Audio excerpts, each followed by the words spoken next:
righty. All right. Whoa. Yeah. Welcome to this episode of Black Beat Podcast.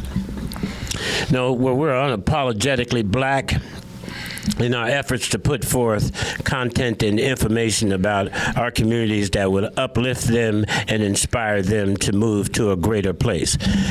This afternoon, we got a special guest, Mr. Posey, James Posey, from the president of the NAACP Portland Chapter. Mr. Jarrell, what is it about Mr. Posey that you'd like to share with us today, and tell these people a little bit about this man sitting in here? Well, there's a lot to say. I'll be honest, when I was reading your bio and I was told to cut it short, I was struggling because there's a lot of good stuff. So this is what I came up with. James Posey has lived in Northwest Portland for 40 years after a tour of Vietnam. He has worked in mental health after receiving his master's in education from Wichita State. James is the owner of Workhouse Construction Metro, Inc., and founded and worked for various organizations to help the advancement of black people, including the NAACP, the Black Parent Initiative, and much more. And yes, there's a lot more. Man, I know. Is it done yet? No. Okay, go on with it, bro. There's too much. I couldn't. It's still Mo? Yeah. Lots more. And he is currently a member of the Community Oversight Advisory Committee for the I-5 Rose Quarter Expansion Project and sits on the Work Systems, Inc. Board of Directors. Right on. Well, hey. Y'all welcome my brother James Posey to the show today. And hey, man, when I heard you got this seat in this bed, I said, oh boy, it's time to go to work. This boy always got people working. Absolutely. Yeah. Welcome, James, to the show today, man. Thank you. And congratulations again, man, for that win, which was victory. Tell us a little bit about it, man. How you feeling about it all today? Well, John, first of all, thank you for inviting me. I mean, I didn't know you was this sophisticated. I didn't know you had all this going on. You funny. I didn't know you just drove trucks for a living. Yeah. Well, you build yourself as a media guy, and you're the real deal, man. Thank you, James. I want to let people to know this is no low riding stuff. No, man. No. It's flying high. So I want to thank you for inviting me. And just to be honest with you, this NAACP thing was something I was not necessarily wanting to do. Wow. I'm 77 years old. Yeah, you was ready to go out to retire, right? I wanted to take over your fishing spot. Oh! That's what I wanted to do. Well, I got a boat, James, and I got enough room for you. Yeah, well, I'm still waiting on my fish. That's another story. Yes, sir. We'll talk about that off the cuff, right? Yeah, we'll talk about that. But the NAACP thing is not something I necessarily wanted to do. But here's the deal, man. We, as a community, we have to really appreciate the institutions that we have. We don't have that many. Yeah. And if we neglect those institutions, trust me, something bad's going to happen in those institutions. Unless those of us who have a moral conscience, we're about community. And want to see our community do something better than what it is. As I read in my installation ceremony, we have the highest incarceration rate. We have the highest disparity in education. Our health disparity are the highest. We're the lowest in home ownership. We are the lowest in business ownership, per se. We broke. We have the lowest wealth number than any other ethnic group. I could go on and on and on and on. Well, yeah. At the end of the day, we're in trouble. Trust me on that. Can I ask you a question? Sure. Are you surprised? No, I'm not surprised. I've been living it all my life. I've been living this all my life. I'm from Indianapolis, Indiana, And if you all ever been to Indianapolis, right around the corner, Shit, boy. St. Louis, It's a place of madness. I know that. south of Chicago, Cincinnati, it's all in the midst of all that craziness. Everything that's possible that can happen in the city. I ain't trying to hate on my hometown, but at the end of the day, if you can live in Indianapolis, you can live anywhere. Yeah. They say. Except for South Carolina, you can't live. Oh, here we go. Okay, well, Here we go. we can match all that. Shoot, we can match all No, that. it's not about matching. Y'all come after us. Oh, okay. We the Confederate state. And it I can begins. And it's Nah, red, red can be. Yeah, well, but the You know, Santoni sitting over there, he talking about the bottom down there in Miami. yeah, but You know, the point I want to make is Nah. black people across the country are living the same existence. Yeah, man. Regardless Yeah. of where you, whether it be Florida, whether it be Oakland, It's we're all, planned. we. It was a plan. and Yeah, continues to go absolutely, on. absolutely. But I'm not here. I'm not here to talk about ain't it awful. I'm Yeah. talking about what we can do. yeah, that's what I'm thinking, because Well, it's always going to, we should be very, very cognizant of the fact that we've been able to survive all this mess. oh, talk to me, baby. Yeah. We- Or that, Yeah. or that mess that came just before this, which, well, had yeah. me in kind of shackled. Oh yeah, That was yeah, a yeah. serious yeah, mess yeah. as well. Well, even that ride over on the boat was a testimony. Absolutely. was a testimony to our. Yeah, I'm trying to tell you. Only people that could survive all that. All that mess they were. And have you guys saw the movie with Will? Oh, yeah, Harris was talking to me the other day. Emancipation. Emancipation. Man, That's that the thing land that I was born in. Lord. All that swamp land and all from Carolina. Yeah, you. No, Carolina. Oh, you a Geechee? I'm a Geechee, I'm a Okay, Gullah, I just yeah, I'm a I didn't know. Geechee. I didn't know. Well, that's all right. We all got that root in that blood. Well, my point in the end, I'm going back to the NAACP. Yeah.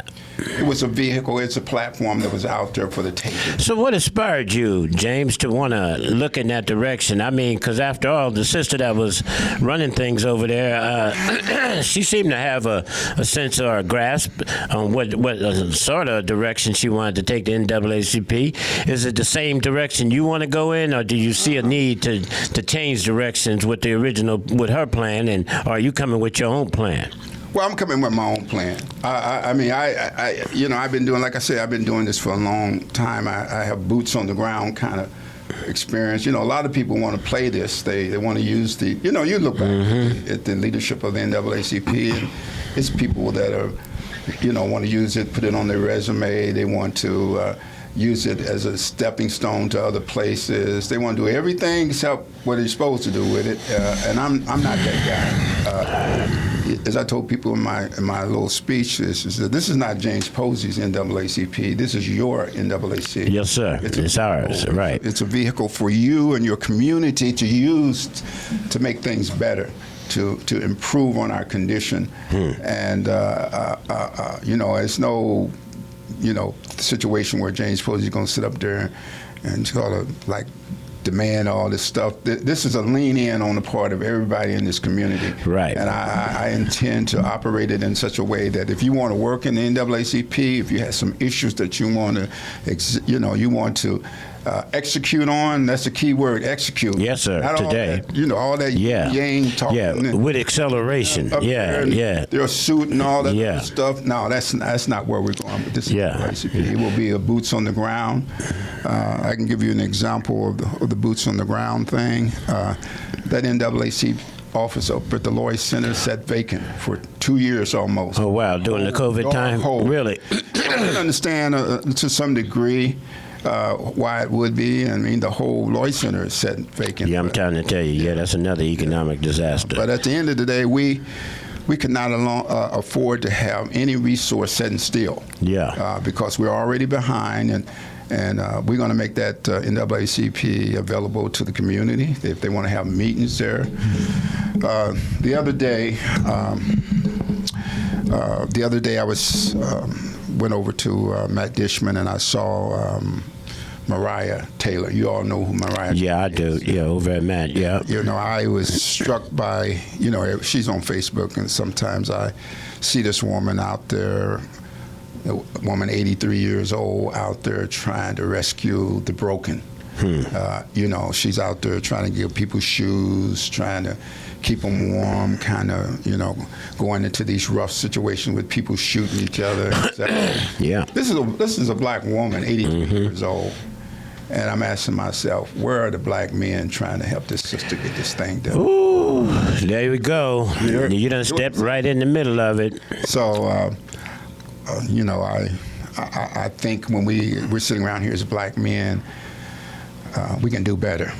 We can't let people like that who is basically risking their lives out here trying to help our people at the lowest end of where we would be. I told her the other day, I said, I wouldn't go over there. I'm a grown man, and you know, I pack sometime, whether people know it or not. So, you know, yes, sir. If I wouldn't go in there, how are you gonna be going down in down in them holes? Where everything imaginable is there. It's possible. And of course, her base is Christian stuff, and you know, I judge a person when they say they're a Christian. I want to see them act like Jesus. Otherwise, I ain't buying it. Yeah. I'm not buying it. So anyway, Yeah. I think a long No, but it's not, James. I think it's real. I mean, so have you identified some of the topics and some of the, you know, some of the image, the issues in which you want to tackle under your reign at this point? Yeah, of course.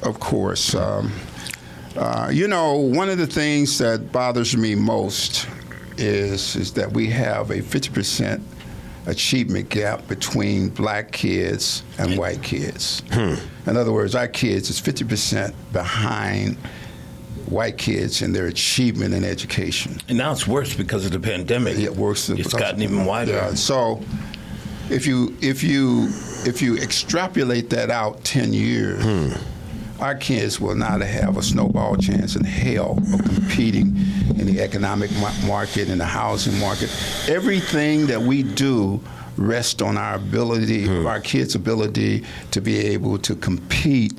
And make no mistake about it, it's a competitive process in which our kids have to survive. And if they don't have the tools to do that, this young brother just graduated from Portland State. No, I think it's Oregon. University of Oregon. University of Oregon. My bad. No. My bad. That's all right. Good. That's all right. Don't forgive me, but anyway. But your point is well taken, because you know the brothers in the mix, man, and we still working with them. Yeah. You know. Yeah. So at some point we have to make a decision that we're gonna go all in on closing that damn gap. Excuse me. Yeah, man. But, acceleration. You know, I keep saying the word 50 acceleration. years ago, we had this gap, and now we're still sitting here in 2023 with the same daggone gap. So what's going to be different, Posey? I mean, we done had a whole lot of NAACP presidents, man, that took a shot at that hill or banged the hammer on that wall. What strategies and what approaches are you going to use that's going to be different than anybody else's? Well, John, you know, I'm an old military guy, Air Force, and you know, been in the military. I can't give you my daggum strategy. but I know you got one because you've been around here too long without one. Have you? Just a general synopsis. Doesn't have to be specifics, but a general. We got to use every tool in the tool belt, bro. Yeah, man. You know, and I'll be honest with you. For me, the state has not been doing their job. The Department of Education hadn't been doing their job. Oh, not at all. This is a Jim Crow state. Well, no, Jim Crow State. Yeah, Oregon is a Jim Crow state. But it's a blue state. Yeah. That's what It I'm is saying. now, but it's a Jim Crow state, just like Carolina. So, and they still operate that way. But listen to me on this just a minute. Okay. Just a minute. You know, for the last 40 years, the Democrats have been in control. And people don't like to hear me say this, but all the misery of black people has come under Democrats. You know, I get frowned on when I say that. Well, no, I know you get frowned on. So think about me. Now, I ain't trying to carry this I'm over. gonna frown on you right now. But we ain't gonna start no war. There's only one exit in and the other exit out. I mean, but the truth of the matter is, the records speak for itself. Yeah, man. They've been in control of this state for the last 50 years, and things ain't gotten no better for black people. I'm not saying that would be any better for Republicans. Okay. That's what I was gonna say. Yeah, okay, what I you was say, Gerard? I was gonna say if Republicans had it, would they made it any better? But he did. He answered my question. So We daggum sure be in trouble if them rednecks and them MAGA people and all them other people get in. We wouldn't have a snowball chance in hell. But we should not let the Democrats off the hook. Yeah, man. Let me say that again. We shouldn't let nobody off the hook that's in office. Not let nobody. If things haven't gotten better, we have to hold their feet to the fire too. Right. John, you got the energy for the run, Posey? I don't know. I've been blessed by God, man. Yeah, man. I'm trying to tell you, B. 77 years old. Yeah, man. Still looking good. Yeah. Swinging on this thing, man. Yeah. So what inspires me is people like this dude right here. You guys are having this meeting, having this conversation. Yeah. I do want to ask you something. So like going back to the whole education thing, the education gap.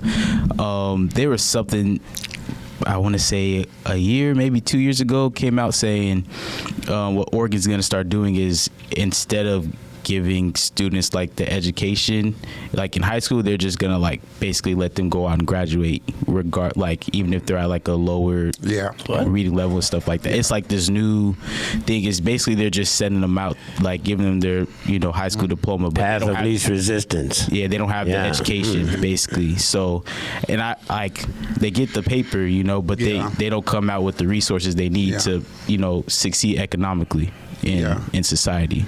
Yeah, so, brother, you understand the circumstances that we fall under COVID and the kinds of imaginations.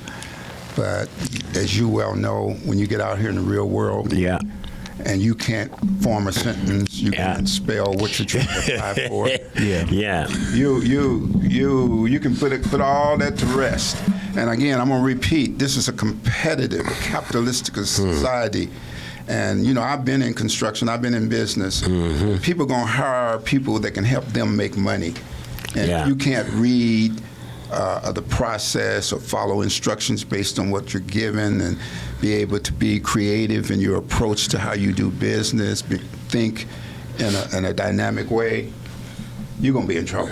Yeah. You feel me on that? This is not about lowering the standards or anything of that, but we have to keep it real about what our competitive skills are. I'm looking at, we don't play that when we get in the NFL. Yeah, we sure don't play that when we get. When my boy in Memphis goes up for that dunk, boy, he's going up for a dunk. You apply all those same athletic principles to the private sector, and the market, and so. All these years, people have been working to give us opportunity, and we get to the plate, we can't make a swing at it. Yeah, that breaks my heart. Yeah. So you understand what I'm saying, John? Yeah, I do, James. And in looking at the history, James, of over the last several reigns of directors and chairs of the NAACP, how are you going to sort of dispel the image, man? I mean, because you remember the image of Edie Mondonay that was set forth, and then you had Miss Smith, who was the next one, who demonstrated a little bit more of I guess it would be sort of, more of the women's agenda to some degree, would you say? A feminist agenda, which I say lightly because I know Ms. Gehring, but for you, looking at how are you planning on charting a course to begin to invite younger people? Because all these historic organizations are struggling right now to get young people back to be a part of it, so on and so on. I don't have a honestly, I don't have a magic bullet, John. You talk to my wife. I've been married to this woman for 57 years. Right. And you're married to a woman 57 years. She kind of knows you. Yeah, you think. And my wife knows me that I've always tried to be around young people. All my crews, everything I do was young people. And young people don't have necessarily the experience, but they have the energy, and they're not tainted by some of the things are out in the street, and they have fresh ideas. And it really encapsulates the whole idea of diversity. I got young, old, and middle. So if you get a crew that look at my installation ceremony. The people that I have chosen to be on my team, it's a broad spectrum of people, including white people and Jews, Gentiles. And I got the Muslim brothers. I was the one who organized the Million Man March. I don't know if you know that or not. The Million Man Marches. Would you say the installation ceremony you're talking about? No, when he was sworn in. Yeah, sworn in. Yeah. And so you look at my crews. They'll be coming out. When you become a member, John. Man, you keep saying, but I tell you, I'm just a member. I'm already a member in waning. I just need to give y'all some more money. When you become a member, you'll get all the wink information. Okay, well, he's holding us hostage, y'all, but that's okay. We see to know what some of his strategy is. But no, James, I am really, to me, it's a real blessing to have a brother like you sitting at the helm over there and inspired to make some great changes. And I guess, as you well know, you're going to probably have to enlist a lot of soldiers and soldierettes to get this job done. So, but I want to just, continue on the line I was talking about. People have already, some of the women in this thing have already accused me of being a misogynist. I didn't even know what that word means. And why? Here's a man, this and that. And I had to take a look at it. And, I'm old school, born in 1946. Mm-hmm. So, a man had to be a man back then. They still do today. Yeah, man. Now, I'm just that same individual. That's out of the era that I come from. So when you start talking about pronouns and all this other stuff that they're doing out here, I kind of have to take it for what it's worth. But I'm not changing who James Posey is. No, James, and that's a real crucial intersection right there, man. Because lately, man, you got a battle on your hand. Because at least from where I'm sitting at, man, we could see where we came from, right, man? We had the affirmative action platform, and we had all the civil rights platforms, and we began to recognize when they started attacking that affirmative action platform, and then diversity came into existence. And they came to us, and I distinctly remember, man, having a number of agencies come to me, because at that time I was running some pretty black-oriented programs, just specifically, culturally specific programs, and they came to me and they asked, well, are you open to try diversity on?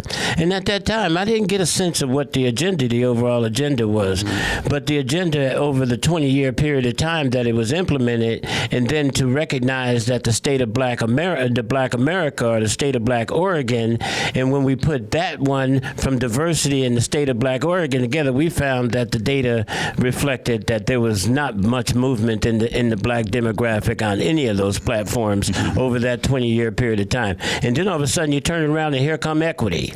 Yeah. Well, John, the thing that I wanted people, if they go back and look at who I am, where I've been, all the women that I've been associated with, give me deep respect, and I go back to my grandmother. Most black men know if they got a grandmother. Yeah. That's where you found your deep comfort. Listen, I didn't say it, but you go back to your grandmother, and the women in your family were the most powerful thing. I'm just being really honest with the men out there hustling, doing their thing. But when you need to have some compassion and somebody to listen to and talk with, it's your grandmother and the women in your family. So nobody could ever tell me that I disrespect women in that regard. I know women can do anything a man can do for the most part, except make babies like we can. Yeah. Other than that, it ain't gonna ever be no change. Yeah. So I want everybody to know that that you're not a misogynist. No, when they look at my program, they look who I'm involved with. I'm gonna make sure. See, because you can't be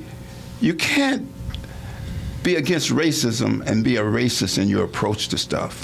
You can't fight against discrimination and you discriminating. Yeah. You can't. Do you make a difference? Do you make a difference between racism, prejudice, and discrimination? Oh, of course. For example, I make a difference because a racist has power to affect a person's life. We hardly can be racist in the same sense because we don't, as black people, we don't have that broad range of power to really impact somebody. And discrimination, everybody is discriminatory. I discriminate in my kids. Right. Some of them get ugly. Some of them I like, some of them I don't. Understand? I'm discriminating. Because I get that stick out of them.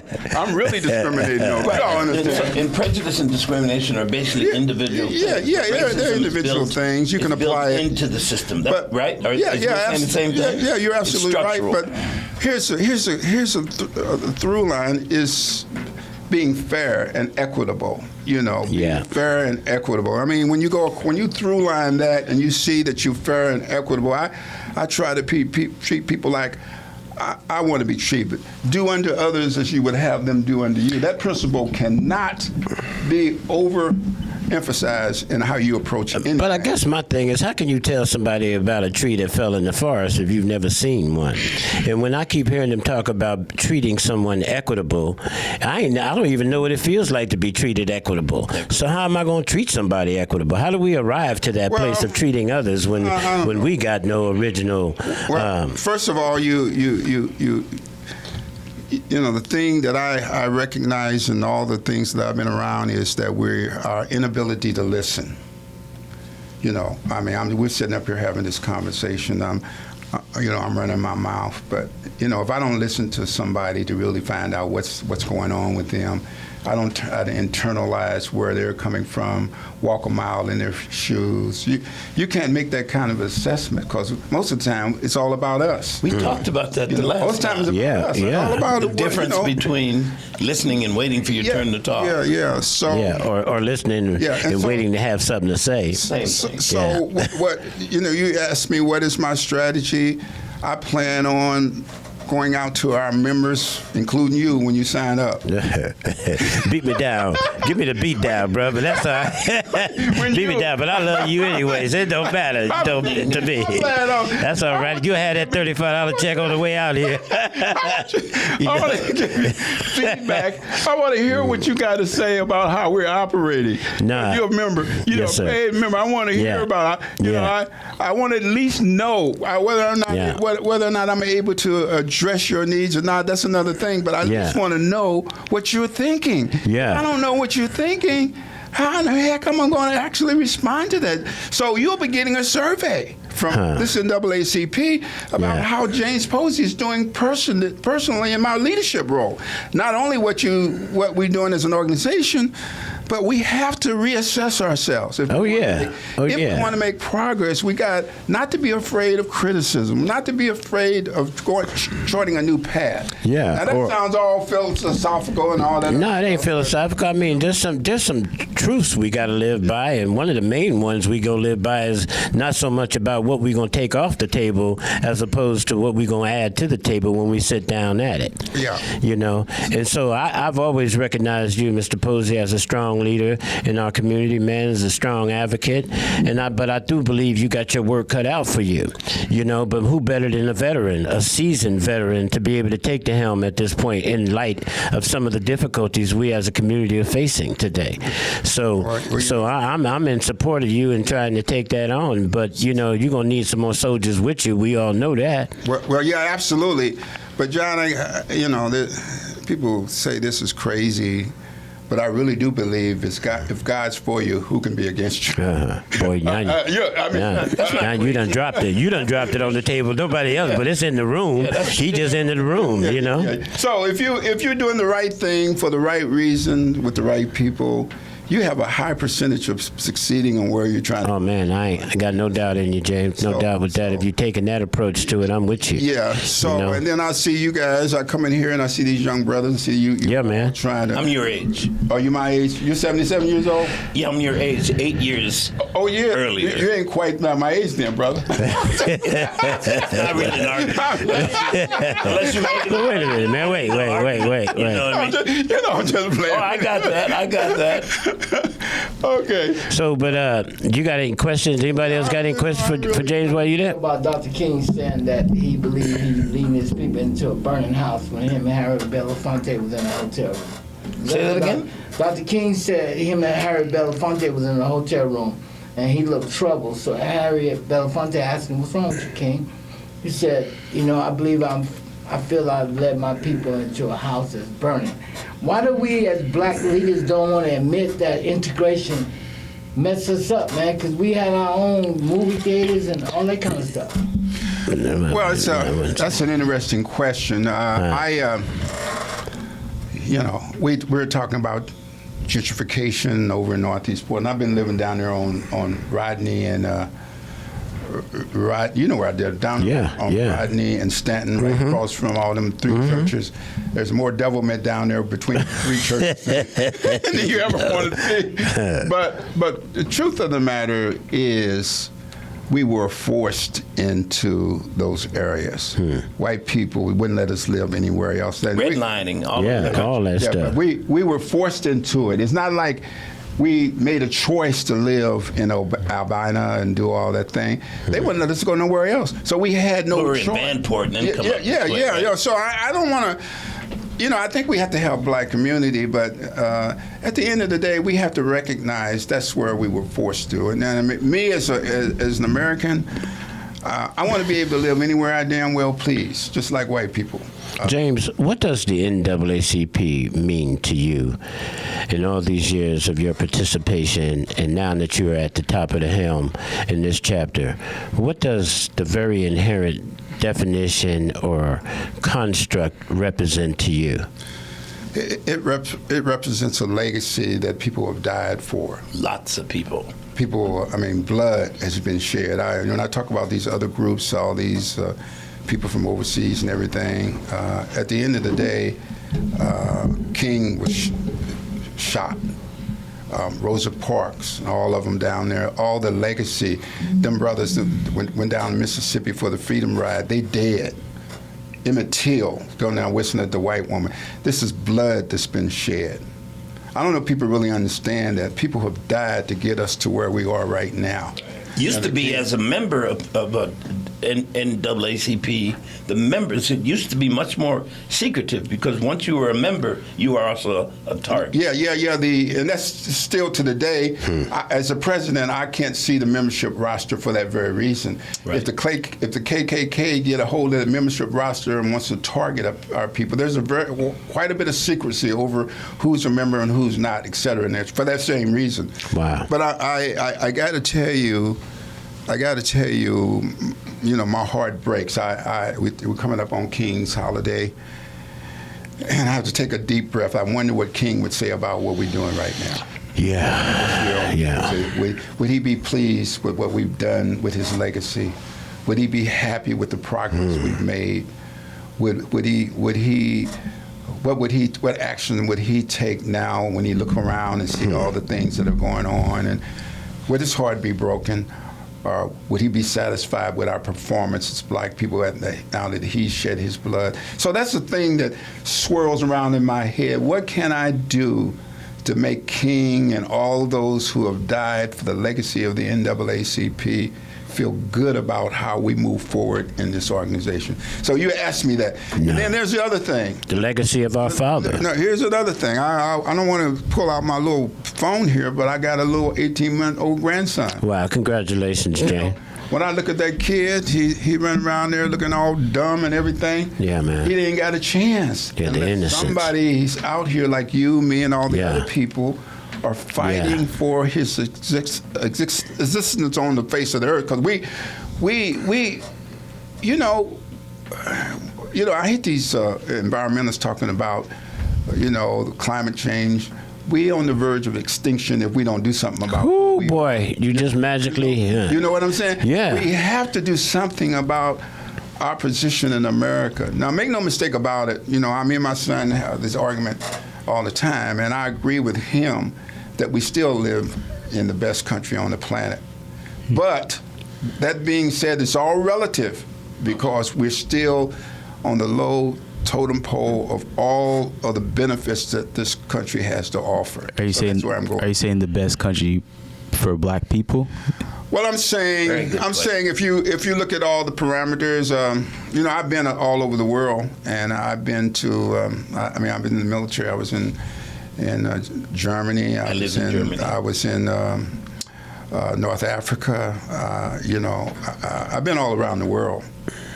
We still have the highest standard of living of any country. I mean, I wouldn't want to live too many other places. I can't think of too many other places where I would want to live. And I've never really lived in places like Ghana, which people tell me has some real opportunities and so forth. That's our homeland, Africa. But I've put my stake right here. I ain't letting nobody take me nowhere. If I want to go to Africa, that's my choice. But at the end of the day, I've invested in this country, and I ain't letting nobody take my privilege of being an American away. That's just how I feel. Man, rightly so, James, and I'm so appreciative of the service that you've rendered, over the years, and continue to endeavor to support us, to grow us, to commit your life, your legacy, your family, your finance, your time to the advancement of us. And hey, man, much respect and appreciation for you in this effort, man. And I do appreciate you taking a minute to come on the show, man, and shout with us about some of these things, man. But I can tell you, I will get you that $35 check before you get up out here. But more importantly, you'll get my commitment. Yeah, John, I really man. appreciate that. And I'm kind of disappointed. These guys ain't beat me up and they ain't asked no questions. No, well, they about to, because it's just, they done sat and listened to you for a second. But the posse, I didn't open the door to you. I was trying to protect you for a second there. Giving you the benefit of the doubt, and that's that thing we talked about right from the beginning. Okay. And when you mentioned Martin Luther King, King was one of the people that would always say, do you have a problem, or does the problem have you? Mm-hmm. And he talked a lot about that. And I have been in places where Martin Luther King was, down south, because I was born in Carolina. Mm-hmm. So I hear what you're saying, but the question I always have is, do you know that it has only been in the last 14 months that the federal government has outlawed lynching? Yeah. And it took an executive order by the president that's there now to do that. Yeah. A lot of people don't know that. It's very important, because not outlawing lynching means to some degree that it's okay with a lot of people. So, brother, I'm getting the sense that you're asking me. We really haven't come that far since slavery, That's what you really are saying. No, that's not what I'm really saying. That's what you're really hearing. That's not what I'm Okay, what are you really saying then? I'm sorry. What I'm really saying is, I come from a place where I'm always considering the color of law. Okay. Law is the thing that pushes us down more than anything. The minute I step inside a court, Bubba knows this to be true. Mm-hmm. I'm guilty before proven innocent. You know what I mean? So so it's not about being a victim, but it's about recognizing that when I say that this is, I built this country. We built this country. Mm-hmm. So yes, we belong here.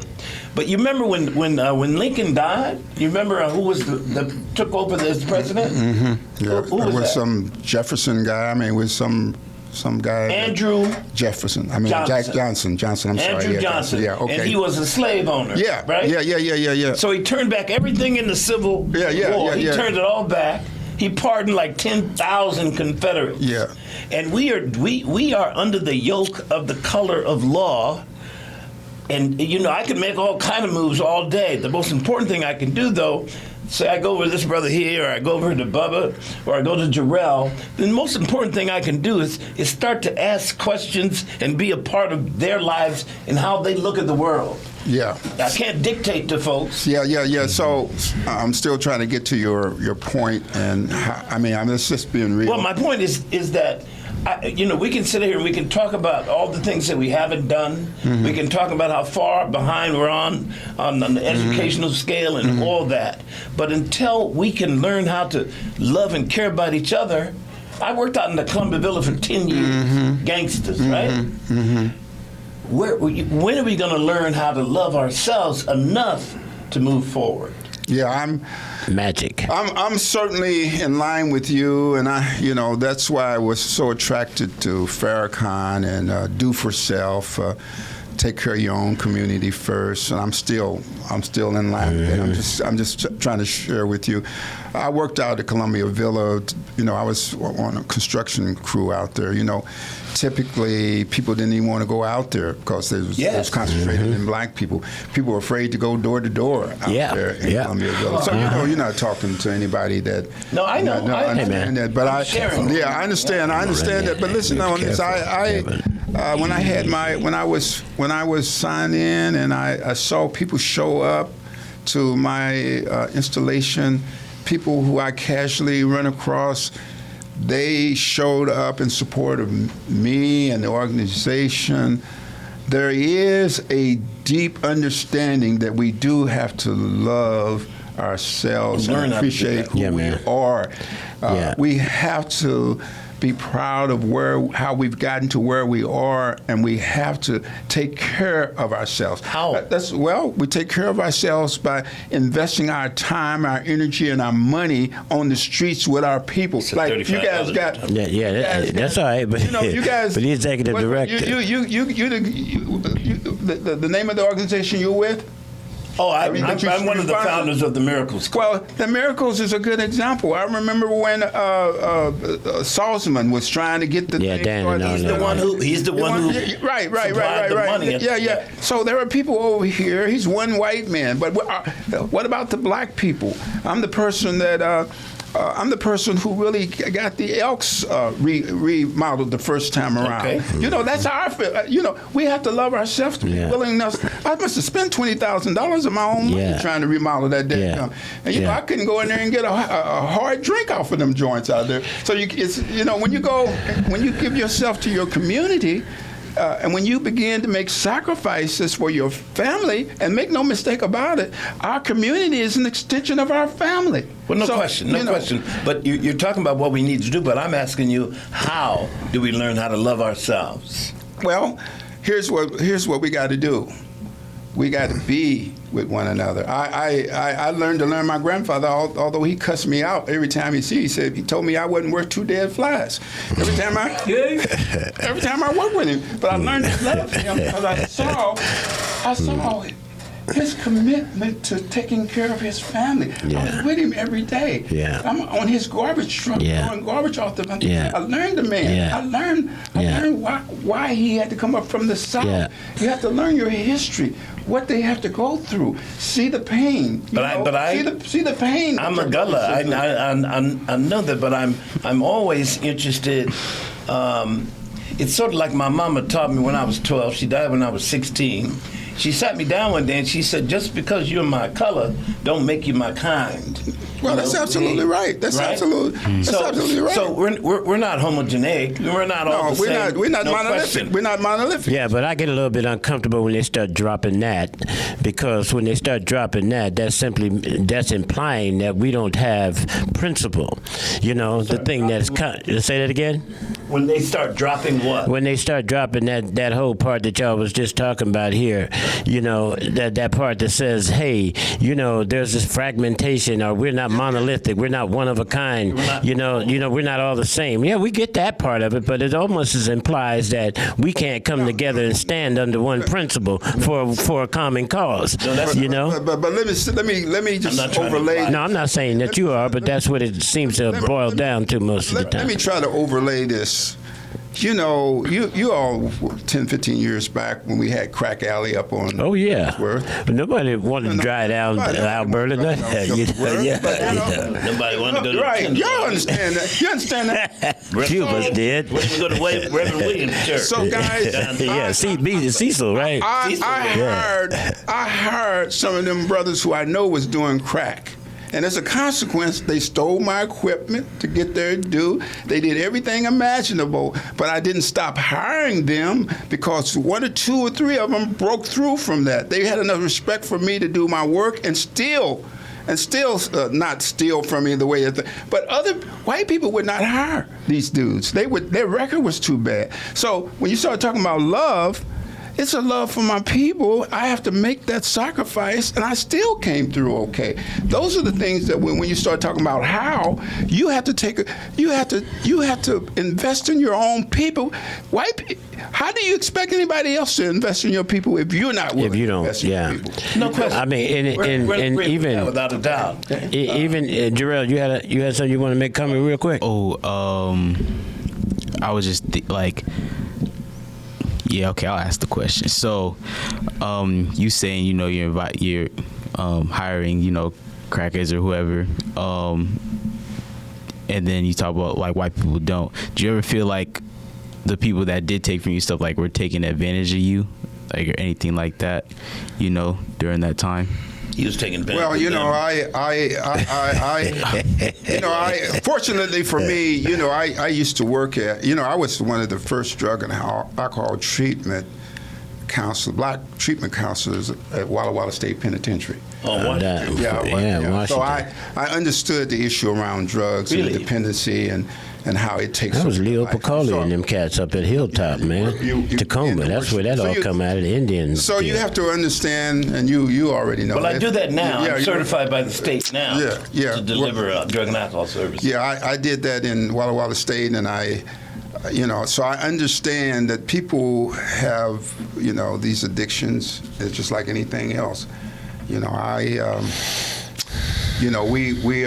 We are frail human beings. You got to understand where they're coming from. Mm-hmm. And but James, when you're looking down that pathway, man, and not to interrupt you on that part of it, but that's another pathway where I see that there needs to be some momentum. I mean, this issue around gang violence and the killings that we got going on, the domestic stress that we got going on. I mean, substance abuse is a main core issue of it all. But how are we going to begin to, or are you looking at these issues and topics as a member, as the chair of the NAACP today? Yeah, I was just going to tell you right from Jump Street, I'm going to be down at the legislature trying to get these records expunged for cannabis, and people don't want to acknowledge. So you expunge the record, so these brother stays in jail for 10 years. What's going to make up for that? Yeah. How do trauma? Yeah, trauma. Yeah, what's the all that reparations base. for these brothers who were in jail for stuff that these people were selling cannabis right down the street from you now, making millions of dollars off of it? This brother went to jail. He's got a felony. Felony. On this thing. The color of law. His whole family has been destroyed. His or her whole family's been destroyed. Who's going to address that? They can't piecemeal that. They have to come correct on how they make these brothers and sisters. Right on. So right on, that's James. something. These are huge issues. Make no mistake about it. White people ain't gonna want to do that. No, they ain't. Oh boy. They ain't gonna want to do that. There's no incentive for them. Who else could do that better than the NAACP? Who has the national presence to be able to bring those forces to bear on these so-called liberal white folk, the Tina Kotex of the world? Who best can do that, John? Me and you. That's Everybody right. Come sitting on around this table Come on, man. can bring that home to them. Yeah. Nobody's going, even our black politicians ain't going to go on there because they want to get their next election. But you and I, we can't be afraid. You can't afford fear. You're unapologetically black. That's right. That's what it means to be unapologetic. Man, I ain't mad at you, and I ain't apologizing. That's what I'm saying. You know what I'm saying? But I will be standing down there with you. I know that. Did you know there's a new national broadband map? You can learn more about the internet services available in your area and help improve the maps by visiting broadbandmap.fcc.gov. Again, that's broadbandmap.fcc.gov. So no other stuff y'all got? No, man, we got some more stuff, but anyway. I got one. So okay, here he goes. I'm scared of him. He the youngest amongst us, right? So, we talked about legacy earlier, and when I'm hearing about legacy, my thought immediately goes to, okay, how do we continue this legacy? And I know that, my generation, that's our job now, That's right. So my question to you is, what is the NAACP doing, to continue that legacy and getting, my generation, the black youth, involved, so then we can continue making that path that you've been doing. So I think a brother like you got the right career path. John understand this. The Bible says something like our people perish for lack of knowledge. And having the ability to share what the good things are about our community and our history is very important, because they want to put it under the ground. They want to cover everything black people have done good up. This whole CRT thing is no accident. Critical race theory. Yeah, this critical race theory. They don't want to be confronted with all the things that we've done as black people. Yeah. Next month is Black History Month. It's been outlawed in 6 states. Yeah, well, so that's, in many parts, that's our fault. We ought to press the agenda about how great black people are. We have to get that out in front of our own people. We have to convince our own people. When I was going to school in the 50s and 60s, they had Tarzan and Jane and had us run around. That's right. And that's embedded in me. That's a tape that's embedded in me as a kid about us not being able to do anything good on the planet. Like Amos and Andy. Amos and Andy. There was all this bullshit going down. Yeah. You young people who have the ability of technology and internet and TikTok, instead of y'all being on there shaking y'all's booty and putting your titties out there, excuse my French, put the stuff on there that's meaningful to change our mindset about who we are. You ask me how you can do that? I'd like to see your program out there talking about the history, about when these guys are out here rapping, rap about something that is meaningful for your children, because you're gonna have some. Trust me on that. You're gonna have. I plan to. Pushes me. So I plan to. I know you are. So you got to be thinking about your destiny. You're talking about legacy. Think about destiny. So forward-looking stuff is just as important as looking backwards of what we've done. You put those two things together, you got a powerful agenda, young man. That's well put, James. Man, and I do believe that I don't think we'll ever get the status quo to acknowledge their contributions upon the trauma that lays within us. And I would think that before they do that, before the system, before quote-unquote white America, capitalism, however y'all want to see it, Republicans, Democrats alike, I think that before they acknowledge the contribution, before they accept it and embrace it and publicly acknowledge it, they'll probably make us disappear before they acknowledge that. It would probably be a better effort to just move us out of the way so they don't. Because if you go all around the world, the biggest message he has to hear in reference when he starts preaching his salvation or his righteousness, the first thing the world says, we can't acknowledge you because we see the way you treat your people of color. So with that said, James, we aim to support you in treating the people of color with some dignity and respect. And we do appreciate and support the fact that, hey, look, man, like the sister down there who was Black Lives Matter down in Oakland, when I was listening to her get an interview, and the cat said, well, I understand you pushing for reparations. And she says, yes. And the cat says, well, if you did get reparations and you had a bag to give your people, what would be the first thing you would put in it? And you know what the sister said? She said, I'd put an unlimited mental health card in their bag first. Yeah. So that's a good thing. I just want to say to this young man right here, right on the table today as we speak, we have two black members of the school board right here now. Critical race theory is not being taught in our current public schools. Our black kids are isolated. They don't have no idea what their history is.